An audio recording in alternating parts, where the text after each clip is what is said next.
जय हिंद स्टूडेंट्स। जो टॉपिक आज हम पढ़ने वाले हैं वो बड़ा इंटरेस्टिंग है। कई सारे स्टूडेंट्स को लेकिन ये टॉपिक थोड़ा सा कठिन लगता है। हम बात करेंगे एक्टिव एंड पैसिव वॉइस की। तो सबसे पहले ये सुनते के साथ ऐसा लगता है कि क्या एक्टिव वॉइस, क्या पैसिव वॉइस, मतलब है क्या। तो बच्चा क्या करता है, वो इसको एक प्रॉब्लम की तरह लेता है और बस ये सोचता है कि ये जो प्रॉब्लम आई है इसका सोल्यूशन क्या है, कैसे इसको बनाना होता है। ये नहीं जानता कि क्यों एक्टिव सेंटेंस बनते हैं, क्यों पैसिव सेंटेंसेस बनते हैं। वो बस सोचता है कि ग्रामर है और ये हमारे सिलेबस में और हमको ये सीखना है। तो आज आपकी इस टेंशन का सॉल्यूशन इस वीडियो में है। ये वीडियो मैंने सिर्फ उन स्टूडेंट्स के लिए बनाया है जिनको एक्टिव पैसिव नहीं आते हैं। आपको ये जानकर बहुत खुशी होगी कि एक्टिव और पैसिव जो सेंटेंसेस हैं, मतलब एक्टिव से पैसिव बनाना या पैसिव से एक्टिव बनाना, वैसे आपके एग्जाम्स में पैसिव से एक्टिव बनाने के लिए नहीं पूछा जाता, सिर्फ एक्टिव से पैसिव सेंटेंसेस आपको बनाने होते हैं। तो ये आपके टेंस से ज़्यादा इजी हैं। अगर आपको टेंस आते हैं और आपने अगर टेंस सीख लिए हैं तो आप एक्टिव पैसिव आपके लिए चुटकियों का खेल है। तो चलिए वीडियो को स्टार्ट करते हैं और देखते हैं एक्टिव और पैसिव सेंटेंसेस होते क्या हैं और किस तरह से बदले जाते हैं।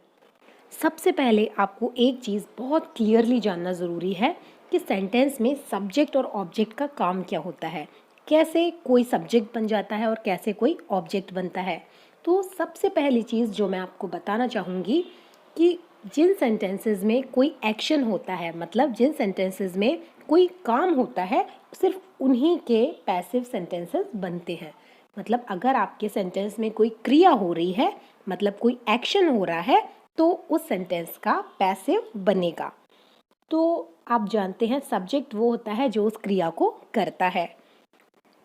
तो ऑब्जेक्ट क्या होता है? ऑब्जेक्ट वो होता है जिसके साथ वो क्रिया की जाती है। मतलब सेंटेंस में क्रिया हो रही है, उसे करने वाला कहलाता है सब्जेक्ट और जिसके साथ वो क्रिया होती है वो कहलाता है ऑब्जेक्ट। अब अगर एक एग्जाम्पल ले, मैं पत्र लिखती हूँ, तो लिखने की क्रिया इस सेंटेंस में हो रही है, इसे कौन कर रहा है? मैं। तो मैं हो गई सब्जेक्ट और क्रिया है इसमें लिखना, और लिखने की क्रिया हो किसके साथ रही है? पत्र के साथ। तो पत्र हो गया ऑब्जेक्ट। ये पिक्चर देखिए, इस पिक्चर में आपको क्या दिखाई दे रहा है?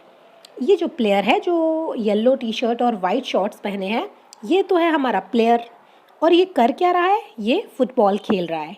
तो देखिए, ये हमारा प्लेयर है और ये क्या खेल रहा है? फुटबॉल। तो ये खेल रहा है ना, काम ये कर रहा है, एक्शन जो हो रहा है वो ये प्लेयर कर रहा है। तो प्लेयर हो गया सब्जेक्ट। और ये देखिए बेचारी फुटबॉल, इसके साथ ये खेलने की क्रिया हो रही है। ये नहीं खेल रही, फुटबॉल नहीं खेल रही है, इसके साथ खेला जा रहा है, प्लेयर खेल रहा है। तो इसके साथ क्रिया हो रही है खेलने की, तो ये है ऑब्जेक्ट। तो अब आप समझ गए होंगे कि इस सेंटेंस में जो एक्शन है, जो काम हो रहा है, वो है खेलना। तो अब आपको जो चीज़ जानना ज़रूरी है, जो आप ऑलरेडी समझ चुके हैं, कि अगर सब्जेक्ट यानी जो क्रिया कर रहा है, हम अगर ऐसे कहें कि सब्जेक्ट ने ये काम ऑब्जेक्ट के साथ किया, जैसे मैंने पत्र लिखा, मैं अपनी बात कर रही हूँ, मैंने लिखा, मैं हूँ डूअर, यानी कि ये जो लिखने का काम है ये मैंने किया है। तो अगर मैं अपने को ऊपर रख कर बोलूँ, अपने बारे में ये बात बोलूँ कि मैंने पत्र लिखा, तो ये सेंटेंस एक्टिव है। लेकिन अगर मैं इसका उल्टा कर दूं, जिसके साथ क्रिया हुई है, मैं उसको पहले बोलूं कि पत्र मेरे द्वारा लिखा गया, तो फिर ये सेंटेंस हो जाएगा पैसिव, क्योंकि लिखने की क्रिया पत्र ने नहीं की है, लिखने की क्रिया मैंने की है। तो सेंटेंस का जो सब्जेक्ट है वो हूँ मैं, यानी कि आई। और लिखने की क्रिया हुई किसके साथ है? पत्र के साथ। तो पत्र जो है वो है सेंटेंस का ऑब्जेक्ट। तो अगर इस बात को ऐसे कहा जाए कि मैंने पत्र लिखा, तो वो एक्टिव सेंटेंस है। और अगर इस बात को पत्र से शुरू किया जाए कि पत्र मेरे द्वारा लिखा गया, तो जिसके साथ क्रिया हुई है उसके बारे में बात करते हुए अगर सेंटेंस बोला जाएगा, ऑब्जेक्ट के साथ ये एक्शन सब्जेक्ट के द्वारा किया गया, तो फिर ये सेंटेंसेस हो जाते हैं पैसिव।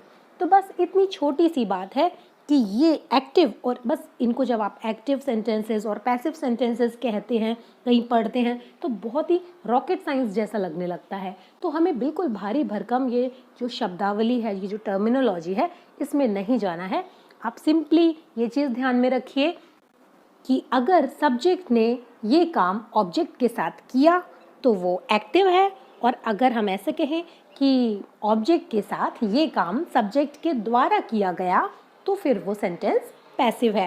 अब टेंस इसमें बदल सकते हैं, किसी भी टेंस का सेंटेंस आ सकता है, लेकिन जो पैटर्न होगा वो इसी प्रकार का होगा कि सब्जेक्ट ने ये काम ऑब्जेक्ट के साथ किया मतलब एक्टिव सेंटेंस, और सब्जेक्ट के द्वारा ऑब्जेक्ट के साथ ये काम किया गया तो फिर वो पैसिव सेंटेंस। ऑब्जेक्ट को हम आगे रखते हैं पैसिव सेंटेंसेस में। तो आई होप अब आपने ये चीज़ सीख ली है। चलिए कुछ एग्जाम्पल्स लेते हैं।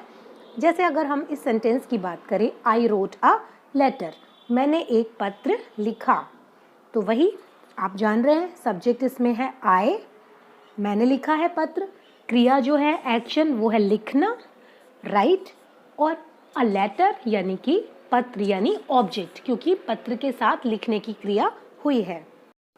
अब देखें इसमें हम जो सब्जेक्ट और ऑब्जेक्ट मैंने आपको अलग हाईलाइट करके बताए हैं, तो मैंने सब्जेक्ट का फॉन्ट साइज बड़ा रखा है, आपको सब्जेक्ट बड़े अक्षरों में दिख रहा है, और जो ऑब्जेक्ट है वो आपको छोटे अक्षरों में दिख रहा है, उसका फॉन्ट साइज मैंने कम किया है।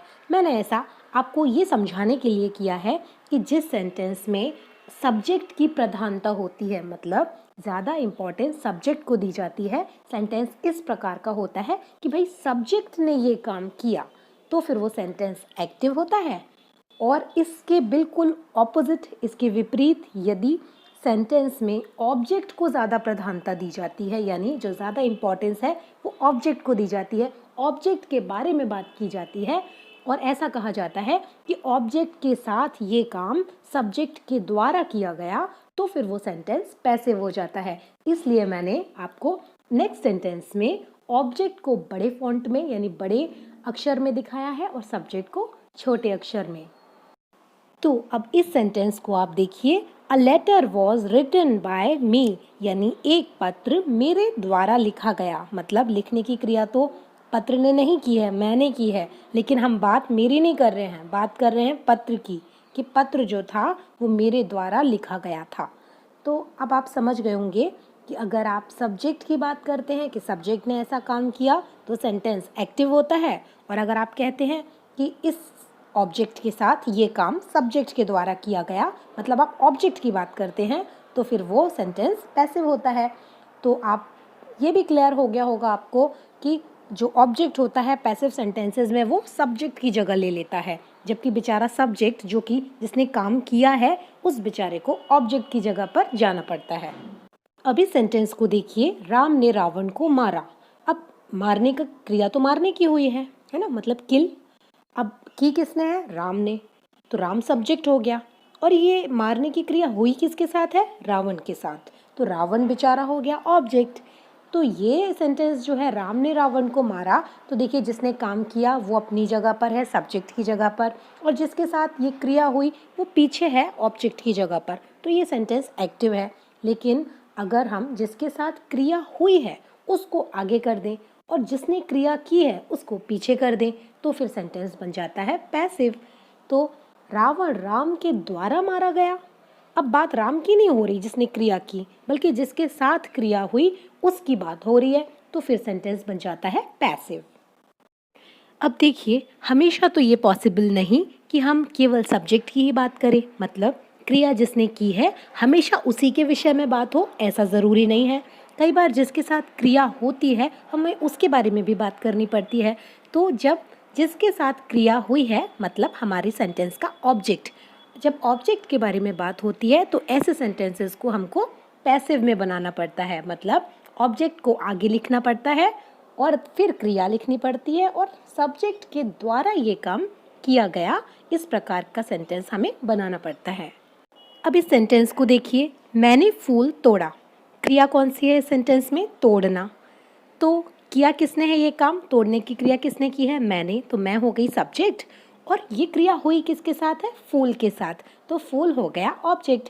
लेकिन जब हम मेरी बात नहीं करेंगे, हम मैंने फूल तोड़ा है, मैं मेरी बात नहीं करूँ, मैं फूल के बारे में बात कर रही हूँ, तो फिर मैं बोलूँगी कि फूल मेरे द्वारा तोड़ा गया। तो अब इधर जिसके साथ क्रिया हुई मतलब फूल तोड़ने की क्रिया फूल के साथ हुई है, तो फूल आगे आ गया और जिसने ये क्रिया की वो पीछे हो गया।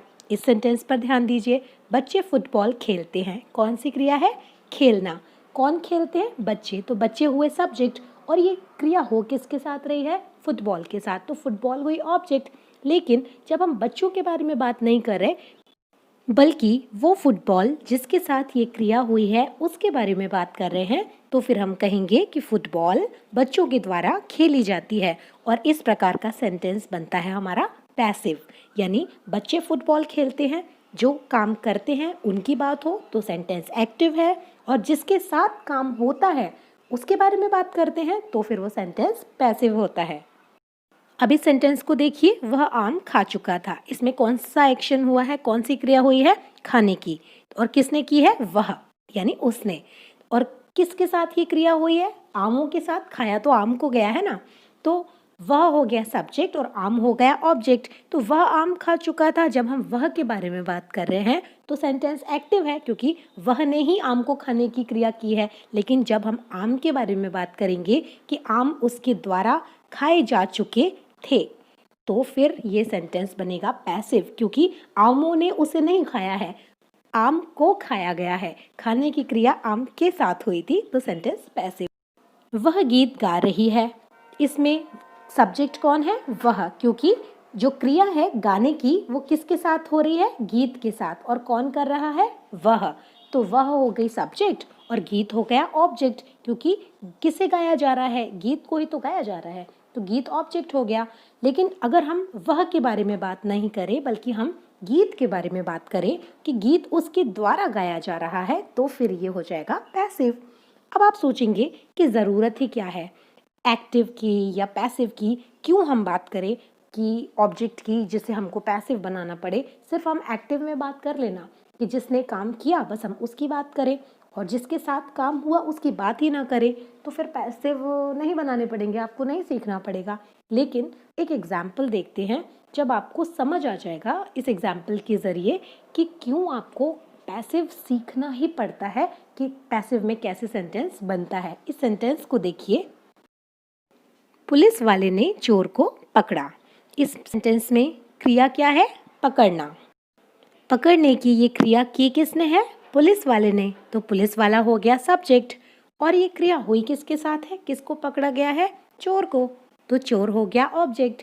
तो क्लियर है, पुलिस वाला सब्जेक्ट हो गया, क्रिया हो गई पकड़ना यानी कैच, और जो बेचारा पकड़ा गया है यानी कि पकड़ने की क्रिया जिसके साथ हुई है चोर, वो हो गया ऑब्जेक्ट।